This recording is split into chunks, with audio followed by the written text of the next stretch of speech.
ಇದಾದಿದೆ ಗಂಗಾ ಗಂಗಾ ಹರಿದ್ವಾರ ಗಂಗಾ ಇಲ್ಲೇ ಪ್ರಥಮವಾಗಿ ಸ್ನಾನ ಮಾಡೋದ.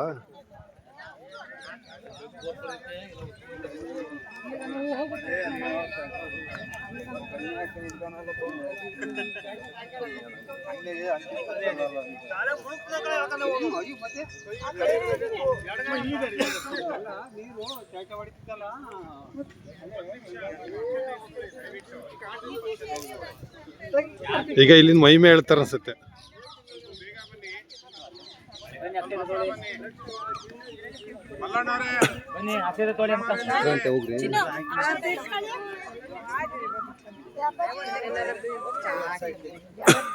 ಏನ ಕೊಟ್ರಿ ಇವರು ಏನದ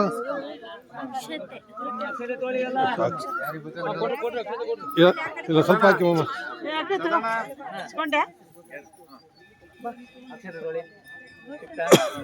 ಅಕ್ಷತೆ ಯಾರಿ ಸಿಕ್ಕಲ್ ತೋಳಿ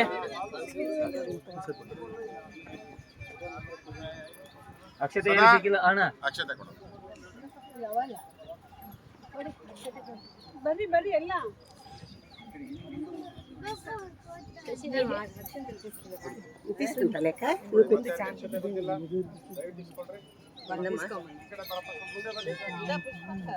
बोलो गंगा मैया की ಜೈ.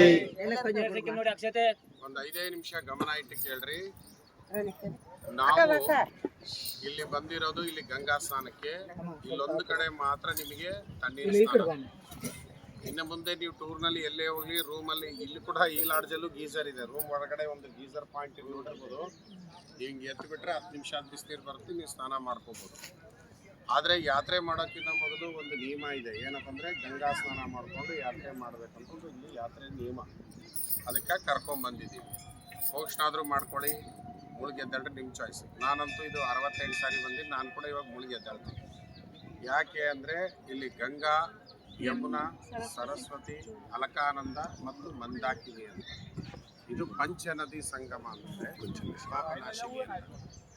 ನಾವು ತುಂಬ ದೂರ ಹೋದರೆ ಇಲ್ಲಿ ಹರಿಕಿ ಪೌಡಿ ಅಂತ ಸಿಗುತ್ತೆ. ಅಲ್ಲಿ ಗಂಗಾರತಿ ಆಗುತ್ತೆ. ಕಾಶಿಯಲ್ಲಿ ಬಿಟ್ಟರೆ ವರ್ಲ್ಡ್ ಫೇಮಸ್ ಅದು ಅಲ್ಲೇ. ಅದು ಕೊನೆಯ ದಿವಸ ಸಂಜೆ 4 ಗಂಟೆಗೆ ನಾವೇ ಕರ್ಕೊಂಡು ಹೋಗ್ತೀವಿ, ಅಲ್ಲಿ ಕುಂದ್ರಿಸ್ತೀವಿ, ಆರತಿ ನೋಡ್ರಿ. ಬೇಕಾದ್ರೆ ಅಲ್ಲಿ ನೀರು ತುಂಬ ಹರಿತಾ ಇರುತ್ತೆ, ಅಲ್ಲಿ ಸ್ನಾನ ಮಾಡ್ತೀವಿ. ಇವಾಗಲ್ಲಿ ಕರ್ಕೊಂಡೋಕ್ಕಾಗಲ್ಲ, ಯಾಕಂದರೆ ಸಮಾಧಿ ಅಭಾವ. ನೋಡಿ ಇಲ್ಲಿ ಇನ್ನು ನಾವು ಗುಡ್ಡಕ್ಕೆ ಹೋದರೆ ಗಂಟೆಗೆ 25 ಕಿಲೋಮೀಟರ್ ಮಾತ್ರ ಹೋಗೋದು. ಇಲ್ಲಿಂದ 190 ಕಿಲೋಮೀಟ್ರು ಬಡ್ಕೋಟ್ ಅಂತ. ಏನು ಹೇಳಿ? ಬಡ್ಕೋಟ್ ಅಂದರೆ ಯಮುನೋತ್ರಿ ಅಂತ. ಯಮುನೋತ್ರಿಯಿಂದ 40 ಕಿಲೋಮೀಟರ್ ಹಿಂಭಾಗ ಉಳಿತೀವಿ. ಇದು 8 ಅವರ್ಸ್ ಜರ್ನಿ. ಗಂಟೆಗೆ 25 ಅಂದರೆ ಅಷ್ಟೇ. ಅದರಿಂದ ಜಾಸ್ತಿ ಹೋಗ್ಲೂಬಾರ್ದು.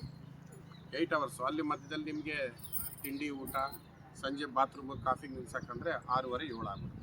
ಆ ಕಾರಣದ ಇದು ಮಾಡೋದು ಇವತ್ತಿನ ಪ್ರೋಗ್ರಾಮ್ ಇದು. ಇವಾಗ ನೀವು ಗಂಗಾ ಸ್ನಾನ ಮಾಡ್ಕೊಳ್ರಿ. ಹಂಗೆ ಮೆಟ್ಲತ್ತಲ್ಲಿ ಶಿವನ ದೇವಸ್ಥಾನ ಇದೆ. 1 ರೂಪಾಯಿ 4 ರೂಪಾಯಿ ನಿಮ್ಗೆ ಕಾಣಿಕೆ ಹಾಕಿ ಶಿವನಿಗೆ ನಮಸ್ಕಾರವನ್ನು ಮಾಡಿ ಆಮೇಲೆ ನಿಮ್ಮ ಆಟೋಗಳ ಹತ್ತಿ ರೂಮ್ಗೆ ಹೋಗಿ ನಿಮ್ಮ ಲಗೇಜನ್ನು ಕೆಳಗಿಳಿಸ್ಕೊಳ್ರಿ. ಯಾರಾದರೂ ರೂಮಲ್ಲಿ ಸ್ನಾನ ಮಾಡೋರಿದ್ರೆ ಮಾಡಿಕೊಂಡು ಎಷ್ಟು ಬೇಗ ಆಗುತ್ತೆ ಸಮಯ ಉಳಿಸಿದ್ದ ನಾನಿಂದ 3 ನಿಮಿಷದಲ್ಲಿ ಹೇಳ್ಬಿಡ್ತೀನಿ. ಆಮೇಲೆ ಸ್ನಾನ ಮಾಡ್ಕೊಳ್ಳಿ. ಈ ಹರಿದ್ವಾರ ಹೆಸರು ಮೂಲ ಹರದ್ವಾರ ಅಂತ.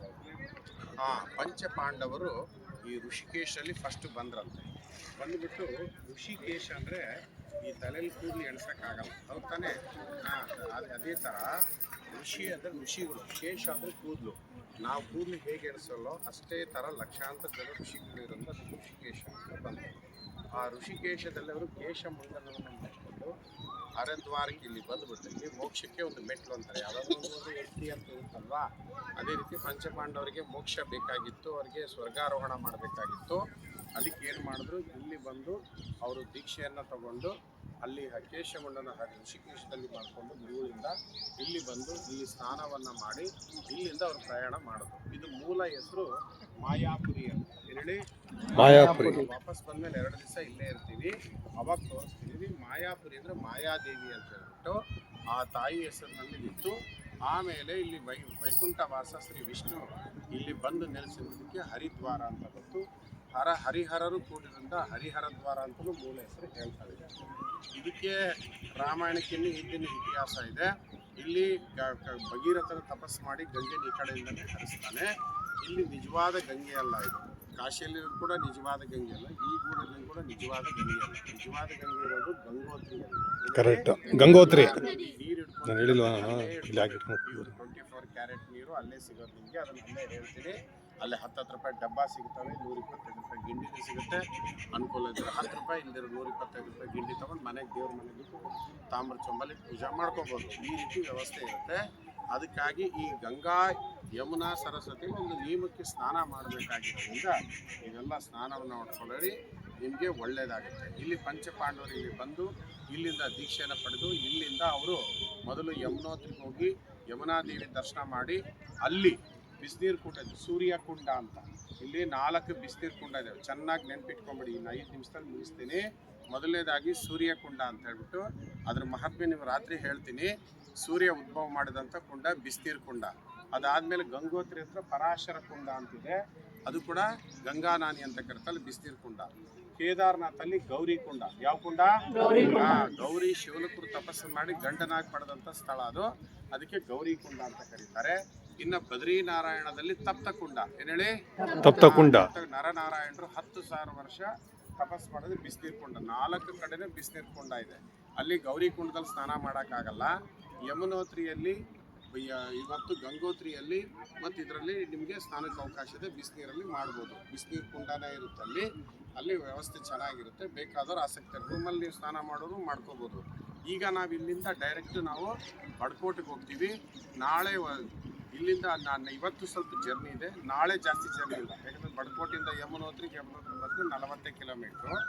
ಆಚೆ ನಾಡ್ದ ಕೂಡ 80-90 ಕಿಲೋಮೀಟರ್ದಲ್ಲಿ ಉತ್ತರ ಕಾಶಿಯಲ್ಲಿ ನಾವು ಹಾಲ್ಟ್ ಹಾಕ್ತೀವಿ. ಆಚೆ ನಾಡ್ದ ಮತ್ತೆ ಲಾಂಗ್ ಜರ್ನಿ ಬರುತ್ತೆ. ನಾವು ಟೈಮಿಂಗ್ಸ್ ಏನಿರುತ್ತೆ ಒಂದು 10-15 ನಿಮಿಷ ಲೇಟ್ ಮಾಡ್ಕೊಳ್ಳಿ, ತೊಂದರೆ ಇಲ್ಲ. ತುಂಬ ಲೇಟ್ ಮಾಡಬೇಕು, ಯಾಕಂದ್ರೆ ನಿಮಗೆ ಇದಾಗುತ್ತೆ. ಆ ಕಾರಣದಿಂದ ದಯವಿಟ್ಟು ಸಮಯಕ್ಕೆ ಸರಿಯಾಗಿ ಬರ್ರಿ. ಈಗ ಅಕ್ಷತೆನ ಎಡಗೈಲಿ ಇಟ್ಕೊಳ್ರಿ, ಆಮೇಲೆ ಬಲಗಡೆ ಮುಚ್ಕೊಳ್ಳಿ.